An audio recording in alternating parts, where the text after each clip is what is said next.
এটা ছিল আমার 23rd নভেম্বরের সেকেন্ড রাইড। লোকেশন কাটোয়াতেই ছিল, মাধেতলা আশ্রমের কাছে, একদম আমার বাড়ির পাশেই। তো প্রথমবার তোমাদের সঙ্গে এরকম ভয়েস ওভারে একটা ভিডিও শেয়ার করলাম। অবশ্যই পুরোটা দেখে জানাবে কেমন হয়েছে।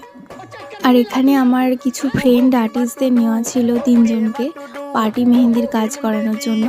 তো ওরা এখানে কাজটা খুব ভালোভাবে করছিল। ওদের সেরকম কিছু ডিজাইন ডিমান্ড ছিল না। ওরা বলেছিল তোমাদের পছন্দ মতো করিয়ে দাও। আর এদিকে তো নাচানাচি শুরু।